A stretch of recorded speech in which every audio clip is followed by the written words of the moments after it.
Oi, eu sou a Michelle, sejam muito bem-vindos aqui no canal e hoje eu vim conversar um pouquinho com vocês sobre os livros que eu li para o meu desafio MSL de 2021, né, do ano passado. Eu vim fazer aquele vídeo no esquema de classificação que eu fiz os vídeos de terror que eu vi que vocês gostaram, então vou fazer assim também. E já quero convidar vocês para participar do desafio de 2022, né, já tem o vídeo aí, vou deixar linkado tanto o vídeo da chamada para o desafio, quanto o vídeo das minhas escolhas para 2022, tá bom? Quero também agradecer muito a todo mundo que entrou lá no clube, a todos os novos inscritos, os inscritos antigos também, né, que voltaram para o clube esse ano. Fiquei muito feliz com a aceitação de vocês. Muito obrigada por acreditarem no meu trabalho, por confiarem no meu trabalho. E eu prometo para vocês que eu vou fazer valer a pena essa confiança e esse ano vocês vão ter a melhor experiência de leitura da vida de vocês, viu? Sejam muito bem-vindos lá no clube. Tô muito feliz mesmo. As inscrições se encerraram ontem. Infelizmente, se você perdeu, né? Agora acabou. Mas se você tá lá no clube, vamos juntos, tá bom? Então eu vou aqui, né, gravar a minha tela para mostrar para vocês como que vai rolar aí essa classificação, se você ainda não viu o vídeo lá de classificando livros de terror. Pois bem, como que vai funcionar então? Eu coloquei aqui no aplicativo 4 categorias para eu classificar esses 12 livros, né, que eu li para o desafio de 2021. Então as categorias são: não empolgou, ficou na média, acima da média e perfeito sem defeitos. E os livros estão aqui, eu tentei de toda forma colocar esses livros em ordem aqui por mês, mas não consegui, então eu vou puxando eles aqui conforme o mês que eu li, tá bom? Então vamos começar aqui a nossa classificação, que eu quero conversar um pouquinho sobre eles com vocês. Bom, em janeiro foi um livro de contos, eu li O Tradutor Cleptomaníaco. Esse livro até entrou nos meus melhores do ano, né? Então esse daqui não empolgou, a gente já tira, né? Ficou na média? Também a gente tira, porque se ele entrou nos melhores do ano, ele ficou pelo menos acima da média. Eu achei ele perfeito? Não. Tiveram 2 contos dele que eu não gostei muito, mas eu gostei muito da construção, eu gostei muito do texto do autor, da originalidade do texto do autor, achei bem legal. Ele é um autor húngaro, então é algo bem diferente do que eu estava acostumada a ler. As histórias giram em torno de um personagem que se chama Cornel West, mas nem todas as histórias ele super participa, assim, eu achei isso muito interessante também. Tem uma história que eu acho que se chama O Manuscrito, uma coisa assim, é sobre um manuscrito a história. Eu achei, assim, espetacular. Mas como teve contos que eu não gostei tanto assim, eu vou colocar ele aqui em acima da média. Eu não vou deixar no perfeito sem defeitos não, porque ele tem alguns defeitos, apesar de ter sido uma das minhas melhores leituras de 2021. Aí, em fevereiro, foi um romance de formação, e aí eu li aqui, ó, Jane Eyre. Jane Eyre, gente, eu não vou fazer nem suspense, foi uma releitura. Jane Eyre eu falo que é o meu livro preferido da vida, mas na verdade eu tenho um conjunto de livros preferidos da vida e ele tá entre eles. Então Jane Eyre é perfeito, sem defeitos. Se você nunca leu Jane Eyre, por favor, leia. É a história da Jane Eyre, né, obviamente. E a gente vai acompanhando a vida dela desde a infância até a velhice, né? Então a gente vai passar por muitos maltratos ali que ela sofreu. Vai ter um quê de gótico nessa narrativa que é muito legal, um mistério, né? Quando ela chega lá na casa do Sr. Rochester, ela se apaixona por ele, mas ele é um personagem meio assim... Eu não gosto do Rochester, tá, gente? Eu sei que tem gente que gosta dele, eu não gosto dele. Mas a Jane gosta, né? E mesmo depois que ela vai pra lá, é uma narrativa que ela tem muitos níveis, assim, ela vai pra lá, vem pra cá e ela muda e acontece um negócio. Não é uma narrativa paradinha, um romancezinho água com açúcar, nem tá longe de ser isso. Então, Jane Eyre é perfeito, sem defeitos, leia Jane Eyre. Aí, em março foi um infanto juvenil, e aí eu li aqui, ó, O Jardim Secreto. Também entrou na minha lista de melhores leituras de 2021. Então também, né, ele tem que ficar ou aqui acima da média ou no perfeito sem defeitos, né? Em qual dos dois que eu vou colocar? Acho que eu vou colocar no acima da média? Não, eu vou colocar em perfeito sem defeitos, sabe por quê? Ele é um livro infanto-juvenil, Portanto, assim, ele não é uma narrativa, né? A trama em si, ela tem algumas facilitações, assim, mas de uma forma geral eu acho que foi muito bem construída. Os personagens interagem muito bem. A história tem uma moral, que é algo que eu acho imprescindível para essa categoria de infanto-juvenil, e é uma moral que eu gostei muito. Eu expliquei tudo direitinho sobre esse livro lá na resenha. Todos esses livros têm resenha? Tem, todos, não, só o último de dezembro que ainda não tem, mas eu vou chegar lá. Mas eu expliquei nas resenhas tudo que eu penso sobre esses livros aqui, então eu vou deixar as resenhas linkadas, tá? Enfim, eu acho que é um livro que vale muito a pena, muito fácil de ser lido. A minha mãe não tem costume de ler, né, ainda mais clássicos assim, e ela leu esse livro aqui numa boa, então eu acho que dá pra... Você deveria se arriscar a ler O Jardim Secreto, que é um livro muito legal. Aí, em abril, né, foi um romance histórico. E aí, é o calhamação aqui, Guerra e Paz, né? Eu acho que Guerra e Paz, ele tem defeitos. Eu não vou colocar... eu não acho que ele é perfeito sem defeitos. Então, vocês vão me desculpar, mas eu vou colocar ele aqui no acima da média. Aí você pode falar assim, ah, mas o Jardim Secreto é melhor do que Guerra e Paz. Não é questão de ser melhor, de qualidade, de nada disso, mas é porque o Jardim Secreto eu exijo menos de um livro como esse do que eu exijo de Guerra e Paz, entendeu? Então, o nível de exigência não pode ser o mesmo para um livro, né, uma fantasia contemporânea e Tolkien, é diferente, né, gente? Então, eu vou colocar ele aqui porque teve umas partes de Guerra e Paz, apesar de eu ter amado e também ter entrado nos meus favoritos do ano, teve umas partes que eu achei um pouquinho enfadonhas, as partes da guerra, não da guerra acontecendo, a guerra acontecendo até que era legal, mas as partes deles esperando a guerra acontecer, sabe? Tem umas cenas assim dos homens lá esperando a batalha acontecer, essas cenas foram um pouco difíceis pra mim, então...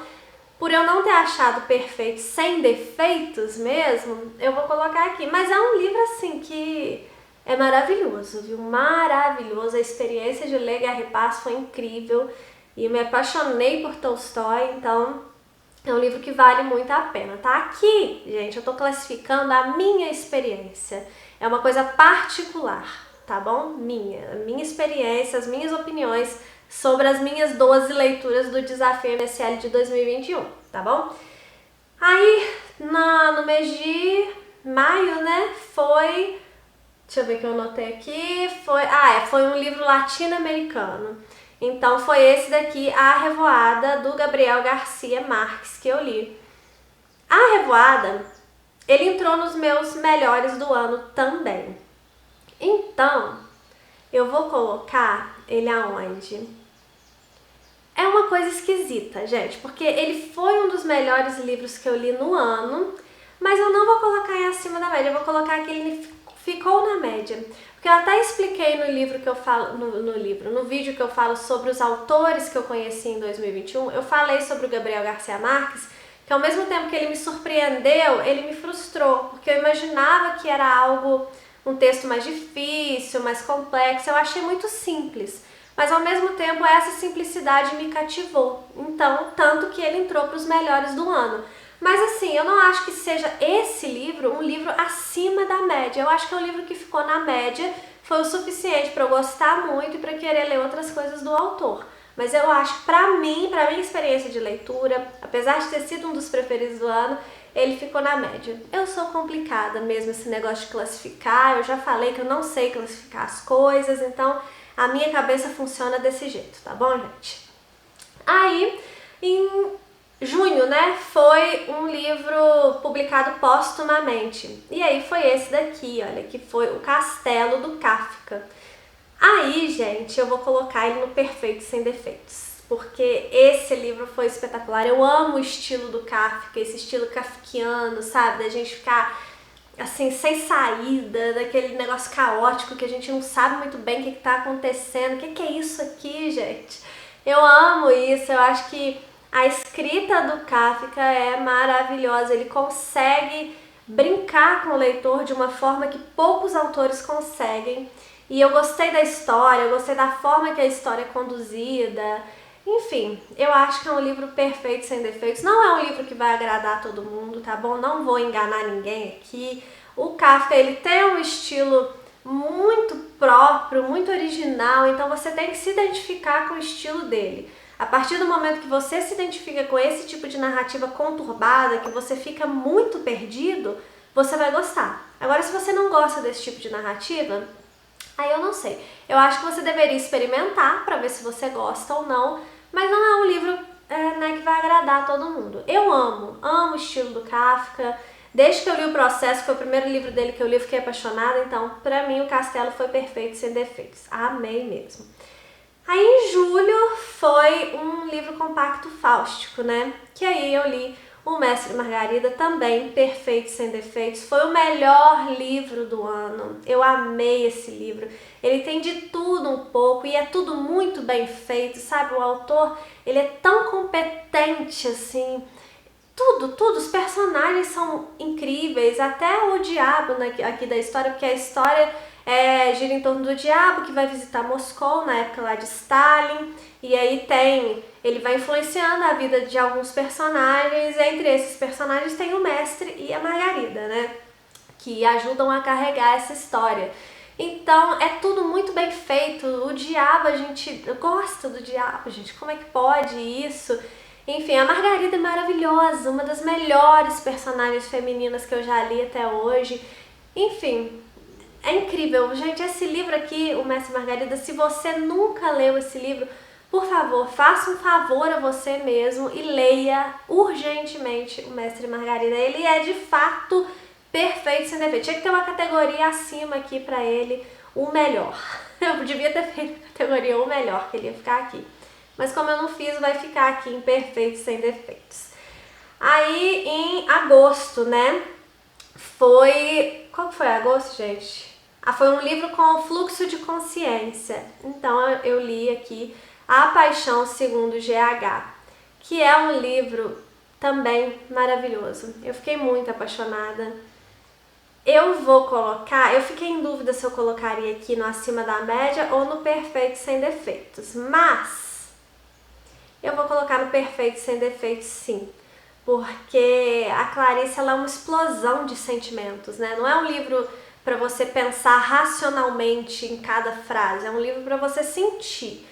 E eu senti muito esse livro, gente. É um livro que tem uma situação muito nojenta, então eu senti de tudo, até nojo lendo esse livro aqui. Eu tava fazendo lives, né, de leitura lá no Instagram, na época que eu tava lendo esse livro, e aí eu peguei pra ler ele, né, e eu comecei a fazer uma caretada durante a live, depois eu fiz até um Reels mostrando as minhas reações.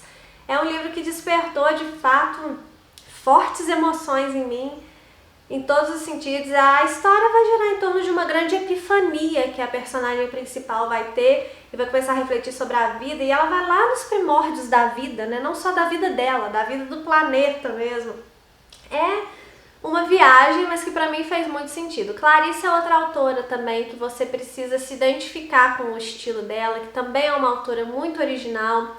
Esse livro aqui, ela usa muito fluxo de consciência, usa monólogo interior, então não é uma narrativa super fácil, pelo contrário, né?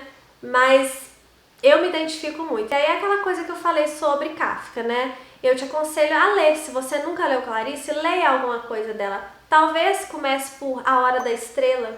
Talvez. Eu não sou muito a favor desse negócio de comece por, não. Mas analisando uma narrativa que seja um pouco mais tranquila, talvez, não sei. Vê um livro dela aí que você se interessa e começa a ler Clarice, porque aí você tira suas próprias conclusões, se é ou se não é pra você, e tudo bem, né, das duas formas. Enfim, agora em setembro foi um contemporâneo e aí eu li aqui Ciranda de Pedra. Ciranda de Pedra, ele pode ser chamado de um clássico contemporâneo, né?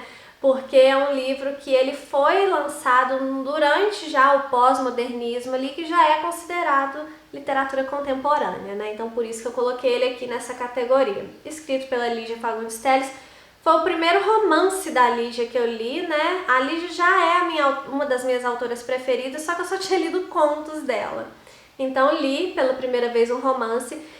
Eu acho que ela escrevendo contos é melhor, assim, pelo menos as minhas experiências com o conto da Lígia foram muito melhores, mas é uma narrativa legal. A primeira parte dessa narrativa aqui me empolgou mais, a segunda eu já dei uma baixada na bola, sabe? Mas é legal, vai contar sobre a história da Virgínia, é um romance de formação, né? Então vai contar a história da Virgínia criança, ela vive uma situação complicada ali, que os pais se separam numa época que não era visto com bons olhos, né? Uma mulher separada, e a mãe dela se apaixona novamente, então assim, tem toda essa problemática, e aí vem a segunda parte do livro já com a Virgínia mais velha, e as questões da Virgínia. A Virgínia não é muito flor que se cheira não, viu, gente? Então, isso eu achei muito interessante, né? Uma protagonista que não é assim tão cativante assim, achei muito legal. A Lígia colocou esse ingrediente aqui nesse livro, mas não foi um livro assim que super me empolgou, não entrou nos melhores do ano. Enfim, eu acho que eu vou colocar ele no não empolgou. Não é que foi ruim, tá, gente? Eu não coloquei aqui nenhuma categoria de livro que foi péssimo, porque nenhum desses livros que eu li pro desafio eu achei péssimo. Mas esse aqui só não me empolgou. Eu recomendo, eu achei legalzinho, mas é isso, legalzinho, tá vendo? Então, ele não me empolgou, vou colocar aqui. Aí, em outubro, né, foi um clássico. E aí eu li Os Irmãos Karamazov aqui, olha, perfeito, sem defeitos. Esse livro é maravilhoso, maravilhoso. Ficou em segundo lugar no meu ranking do ano, né? Então é a história de uma família que tem relações muito conturbadas e aí uma pessoa dessa família é assassinada e as outras pessoas vão ser suspeitas. Tem toda aquela questão da construção psicológica dos personagens, né, do Dostoiévski, é um livro do Dostoiévski. Então, é um livro que tem muita coisa que me agrada. Eu gosto muito do estilo do Dostoiévski. É um super calhamaço, mas que passou voando, assim, sabe? Não é difícil de ler. Inclusive, eu achei até mais fácil do que Crime e Castigo, por exemplo. Crime e Castigo é um dos meus livros preferidos da vida, mas eu achei esse até um pouco mais fácil. Eu ainda, entre os dois, Os Irmãos Karamazov e Crime e Castigo, eu ainda prefiro um pouquinho mais Crime e Castigo, mas esse daqui também é maravilhoso. Aí, em novembro, é um infante juvenil, não, um jovem adulto. O que aconteceu? Eu tinha colocado na minha lista original um livro de Natal infanto-juvenil, que era O Presente do Meu Grande Amor, que é um livro de contos natalinos de autores que costumam escrever jovem adulto. Eu cismei em falar infanto-juvenil, né? Que escrevem livros, né, jovem adulto normalmente. Só que eu acabei trocando, e aí eu li esse daqui, que é o Algo Sinistro Vem Por Aí, do Ray Bradbury.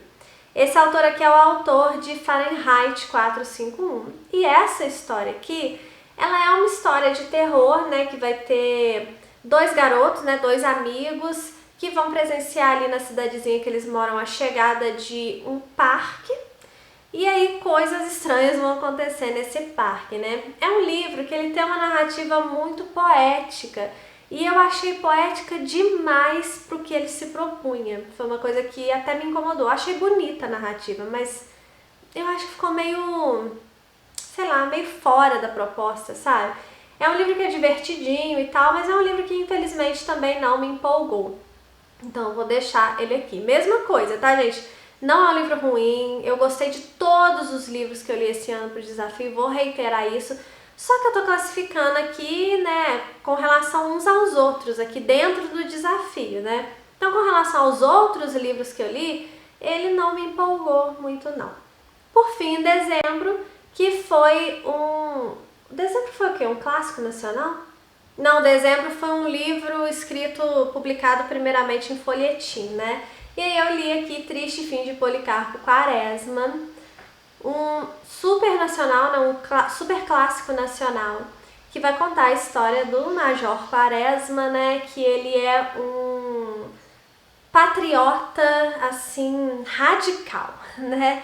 Então ele defende muito o Brasil e o livro é dividido em 3 partes. Então esse aqui ainda não tem resenha, porque era para a resenha dele ter saído em dezembro. Mas como dezembro eu percebi que a galera tava querendo uns vídeos mais leves e tal, eu escolhi não postar resenha em dezembro.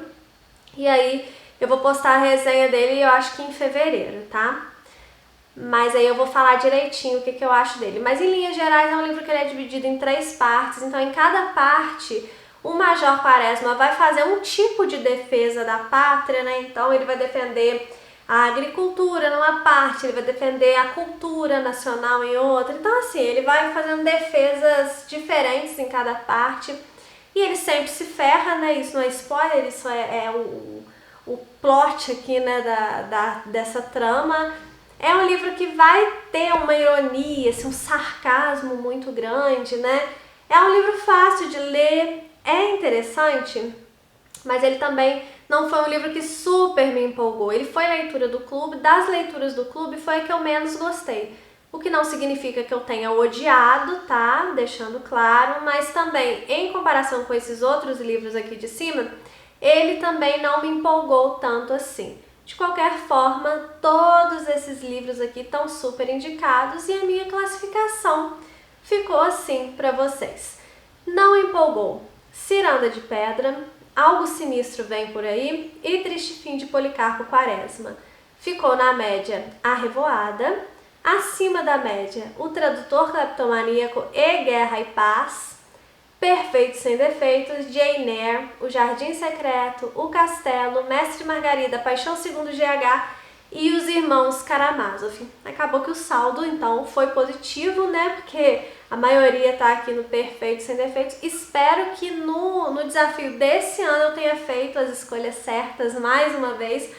Quem sabe o ano que vem eu volto para fazer essa classificação, né? Quem sabe isso vire uma tradição aqui no canal. Me conta se você gosta desse formato de vídeo, que eu trago mais vídeos assim pra vocês, que é uma forma de eu bater um papo, né, de ser um vídeo diferente, mais divertido, e ao mesmo tempo eu comento um pouco sobre as obras, tento despertar, né, o interesse de vocês, que é isso que eu tento fazer aqui sempre. Enfim, essa aqui é minha classificação, espero que vocês tenham gostado do vídeo. Mais uma vez, pessoal do clube, muito obrigada pela confiança, sejam muito bem-vindos lá. Se você não entrou no clube, você é muito bem-vindo sempre aqui, lá no meu Instagram, tem sempre muito conteúdo gratuito aqui pra vocês também, tá bom? Então me acompanhe por aqui também. Um beijo e até o próximo vídeo.